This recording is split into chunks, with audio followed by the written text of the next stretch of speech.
शायद कपिल सिब्बल जी को वो दिन याद नहीं है जब टीएमसी की सरकार ने जनप्रतिनिधियों को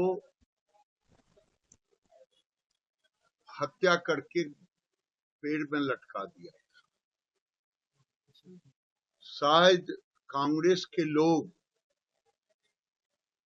अपने दिन भूल गए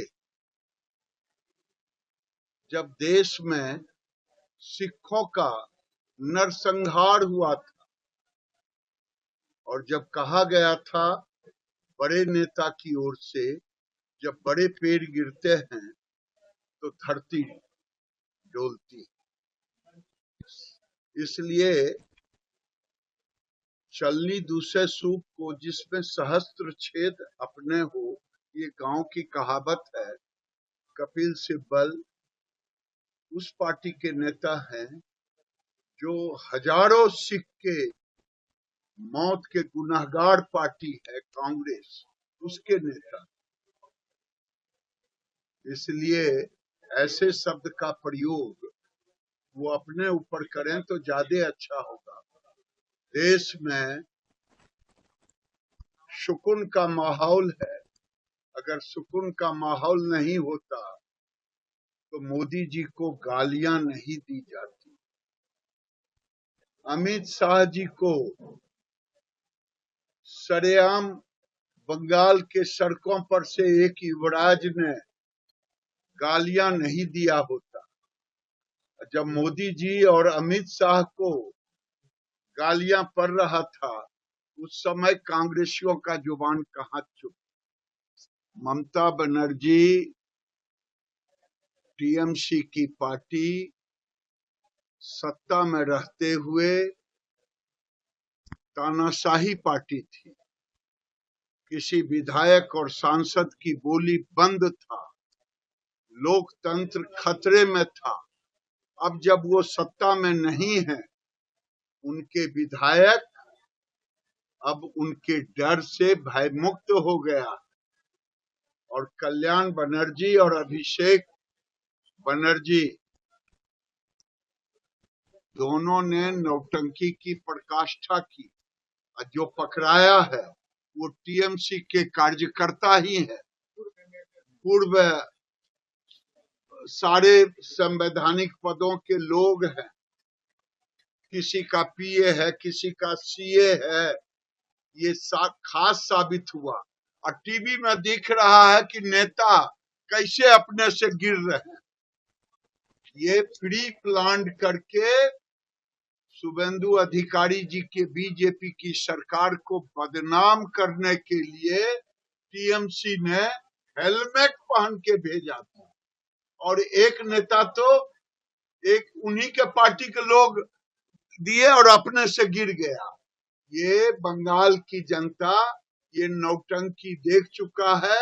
अब नौटंकी पार्टी का रोल अब नहीं बचा है। अब बांग्लादेशियों को निकालना यही सरकार का काम।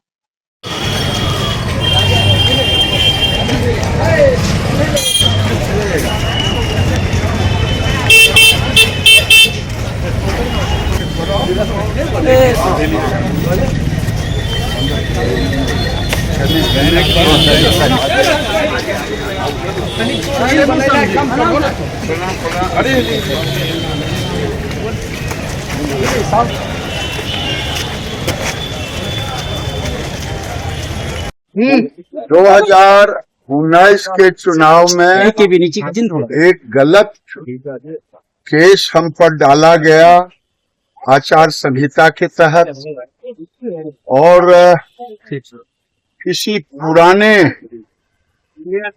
दुश्मनी के आधार पे लगता है धाराओं को इस कदर लगाया गया जैसे हम आतंकवादी हों। लेकिन मैं कोर्ट को धन्यवाद दूंगा, उन्होंने मुझे पहले भी उसमें रिहाई दिया और आज भी दिया बहुकिन से। केंद्रीय मंत्री अमित शाह जी की सभा में माननीय गिरिराज सिंह पर जी एक आरोप लगाया गया कि इन्होंने धार्मिक विद्वेष बिगाड़ने के लिए और अन्य धाराओं में इन पर केस दर्ज किया गया। उस समय के तत्कालीन डीएम ने मैलिस इंटेंशन के तहत सीओ के द्वारा यह केस दर्ज करवाया, लेकिन उसके बाद भी इस केस में सफिशिएंट मटेरियल्स नहीं आए, न तो वॉइस रिकॉर्ड्स आए, न फीचर लिस्ट थे। उसके बावजूद भी एक लॉ अवॉइडिंग पीपुल के कारण, चूंकि केंद्रीय मंत्री हैं और सम्मानित व्यक्ति हैं, इन्होंने कोर्ट के निर्णय का पालन किया और कॉग्निजेंस के बाद सो मोटो अपीयर हुए हैं और इन्होंने 205 का भी पिटीशन दिया है फिजिकल प्रेजेंस से डिस्पेंस करने के लिए। हमें लगता है कि कोर्ट में इन्हें न्याय मिलेगा। आज क्या हुआ मामला? आज की चिट्ठी में पर्सनल अपीयरेंस के लिए था, इसीलिए सो मोटो अपीयर हुए और प्रीवियस बेल पिटीशन इन्होंने फाइल किया जो एक्सेप्ट कर लिया गया, और 205 सीआरपीसी ओल्ड का जो पिटीशन था उसको भी माननीय न्यायालय ने स्वीकार कर लिया। ये कब मामला दर्ज की गई थी, कब का ये मामला? ये 2019 में लोकसभा चुनाव के दौरान ईडी कॉलेज में आम सभा के दौरान दर्ज की गई थी तत्कालीन सीओ मनीष कुमार के द्वारा। ये उन्होंने टाउन पीएस केस नंबर 221 2019 धारा 188 298 153A 153B 295A 171C 5052 और आरपी एक्ट की धारा 125 और 127 के तहत मामला दर्ज किया गया। हाँ, आज प्रीवियस आवेदन जो था उसे स्वीकार किया गया।